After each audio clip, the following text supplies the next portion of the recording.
ঘুম আমাদের জন্য অত্যন্ত প্রয়োজনীয় একটি বিশ্রাম।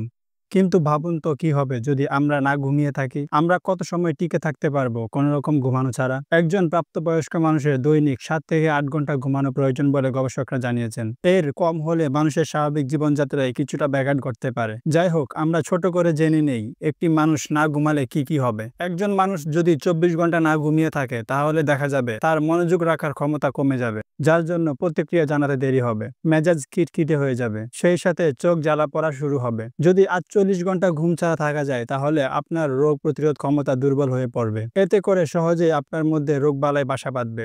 ৭২ ঘন্টা না ঘুমিয়ে পার করলে আপনার হ্যালোসিনেশন শুরু হবে, অর্থাৎ আপনি এমন কিছু দেখবেন যা বাস্তবে ঘটছে না, তাও আপনার মনে হবে আপনি এটি দেখেছেন। ব্রেন ঘুমের মাঝে যে পরিবর্তনগুলো আমাদের শরীরে ঘটিয়ে থাকে তা থেমে যাবে। আর এভাবে না ঘুমিয়ে থাকলে একটা সময় হৃদরোগ ও ডায়াবেটিসের মতো সমস্যা দেখা দিবে। এভাবে থাকতে থাকতে একটা সময় সব থেমে যাবে।